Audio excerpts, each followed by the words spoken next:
Hi guys, hello my dear fellow foreign English speakers, that's me, Robby from EnglishHarmony.com, and welcome back to my video blog.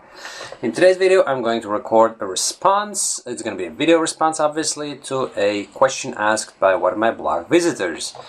And basically I'm going to be reading his email and answering his questions, just because I think that the type of questions he's asking are quite relevant to my audience. Some of you guys might be having the same questions, so I just decided why not record a video about it, right, and publish for all of you to see, right? Now the first question is, which is better, to repeat or memorize phrases or full sentences? And here's the deal, my friends. As far as I'm concerned, phrases or sentences, they're the same thing, with the exception of phrases probably being somewhat shorter. You know, the very word phrase kind of implies that it's a short phrase, whereas a full sentence might be quite long. That being said, every phrase, if you think about it, is a sentence in its own right, right? So as far as I'm concerned, they're the same thing pretty much. So the question really stands whether you should be memorizing long word strings or shorter word strings. And the answer is, it really depends. It depends on whether that longer sentence is a speech pattern that would be quite often used. I remember, as part of my American phrase acquisition challenge that I did a few years ago there, I memorized the phrase, actually I kind of forgot the exact wording of it, but I think it went something along the lines of ringed with chain link, topped with razor wire. Right? Now let me just look it up here and make sure that I got it right. Okay, to be honest with you, I haven't been using this phrase, so I might have actually gotten it wrong. One moment, my friends, be patient and bear with me for a minute. What's wrong with my website? It's working somewhat slower today. So, ringed with chain link, topped with razor wire. Exactly, I remembered it correctly, right? So that's quite a long phrase or sentence, if you like. Ringed with chain link, topped with razor wire. And this particular sentence would be used whenever you're describing a facility, normally of a military kind, which is quite obviously ringed with chain link and topped with razor wire, or the so-called barbed wire. If I'm not mistaken, one is more British, one is more American, but as far as I'm concerned, I don't distinguish between the two Englishes. You know, these days everyone understands whatever you're saying, pretty much, you know, unless it's something really, really regional, you know. Anyhow, what I wanted to say is that even such a longer phrase, which a lot of people would perceive to be a sentence, can be memorized and used if it's applicable to your life, okay? I chose to memorize that phrase back then because I was reading a lot of dystopian fiction at the time, so that phrase was kind of relevant, you know, to me. But these days I haven't been using it, and that's another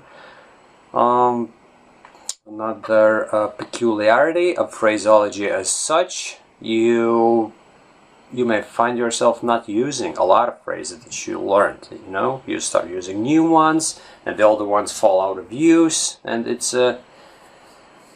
a constantly developing process. You don't always stick with the same expressions and phrases. But anyhow, the question is, to cut a long story short, not the question, sorry, but the answer is that it really depends. And if you think about it, every longer sentence at the end of the day consists of shorter phrases. On a lot of occasions, whatever you're saying, it can be broken down into shorter phrases. So, obviously, you won't be memorizing long sentences consisting of 15 or 20 words. Obviously, that's not the way it works, alright? Because when you speak in English, you really speak in shorter blocks, you know. You notice how I speak. I pause, and that's the way any native English speaker would speak as well, you know. You say a few words, and then you pause a little bit. And then you go ahead with the rest of the sentence, you know. That's the way natural speech works. And probably then the real answer to this question is you have to memorize word chunks, whatever you want to call them, short sentences, phrases, whatever, idiomatic expressions, collocations, you know. As far as I'm concerned, they're the same thing. So you have to memorize word chunks that would be in a live speech, that would be interrupted with pauses, you know. You see how I kind of reached the logical conclusion. I was going on about it for minutes on end, and eventually I kind of realized that that is probably the best way to go about phrase memorization. You memorize phrases that would be interrupted with pauses in a live speech, right? So that answers the first part of the question. Next up, basically the person in question wants to know if there's any trick to commit an overwhelmingly huge amounts of these chunks / sentences to memory so that we can reach fluency. Repeating and memorizing the sentences of, let's say, a newspaper would be nearly impossible. The amount of text to commit to memory is huge and beyond our capacity, and such feat would take an indefinite amount of time. So what's the best and most efficient way to build a huge, active, prefabricated chunks to make us fluent and functional in English? Well, you see, fluency doesn't really work like that. You don't have to aim for quantity, you know. You're falling for the trap of aiming to build huge phraseology, but the trick is to learn probably fewer phrases but use them very skillfully. I would say that the top, don't know, 15, 20 phrases that I personally use maybe makes up like 30% of my entire speech, you know, such as to be honest with you, and so on and so forth, you know. So, well, probably not 15 or 20, but like, let's say the top 40 or 50 phrases, you know. So, I wouldn't say that I know, like, tens of thousands of expressions. I probably do, but they're not part of my active vocabulary. And as far as active, passive vocabulary goes, it constantly changes, it shifts, you know. Some expression that you might have in your passive vocabulary all of a sudden becomes active and you start using it, and the other way around. Some parts of your active vocabulary become passive, right? But the key is not to aim for quantity. I fell for the same trap when I was building my vocabulary years ago. I was committing to memory huge lists of vocabulary only to find out that I couldn't use them. So I would rather rephrase the question and pose it the following way. How can I make sure that I can use all the phraseology that I'm learning, you know? So when you pose the question this way, the answer becomes quite obvious. You have to learn phraseology that is relevant to your life. There is no point in learning huge amounts of phraseology and collocations if you're not going to use them. Recognizing them is one thing. So as far as reading goes, if you read a newspaper or a book or whatever, and you recognize what you're reading and you can understand, that's fine. You don't need more for that in order to speak. That's where your particular circumstances come into play, you know. It's about your life, your professional life, people you meet, interests that you have, hobbies that you're into, you know. So those phrases have to go hand in hand with those topics. So self-practice again is paramount in these types of situations. You have to practice it with yourself.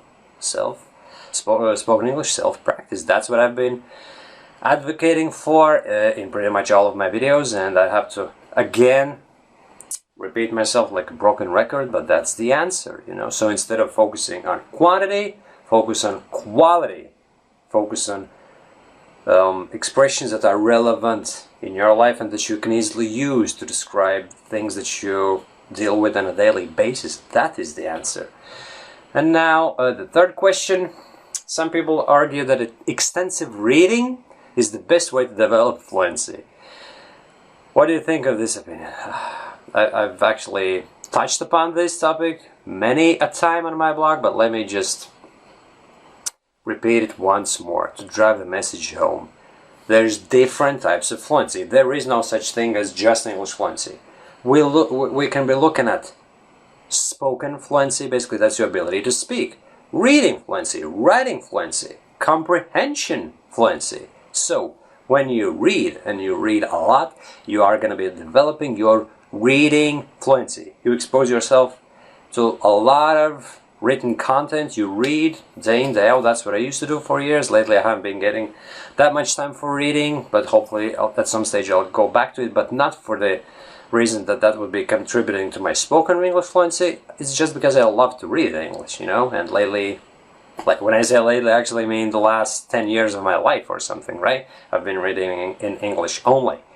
So the answer is, if you read, you develop your ability to read. That's it. Very, very little of that is going to be transferred over to your oral department, right? Your ability to speak comes from constant spoken English practice, whether it's with yourself or others, but I still suggest that no matter how much you speak with others, that you still do some spoken English self-practice. I do it, you know. I'm speaking in English with my clients, with my work colleagues all day long, but still I do a lot of self-practice in order to maintain my fluency at a higher level. Okay, so the answer is no. As far as your ability to speak, no amount of reading is going to help. Been there, done that for long years. I was also heeding to this advice and kind of thought that that would contribute to my ability to speak. How wrong was I? It didn't. And only when I started doing a lot of spoken English self-practicing, yeah, I thought for a second that I made a mistake there, but I didn't. Only then I realized that that's all you need. You need to speak. You know, speak all the time, and your ability to speak is gonna improve. Simple as. So that's about it for today. I hope that I provided a very thorough and resourceful answer to these questions, and if you have any further questions, obviously, my friends, feel free to publish the questions in the comment section below. Alright, chat to you soon, bye bye.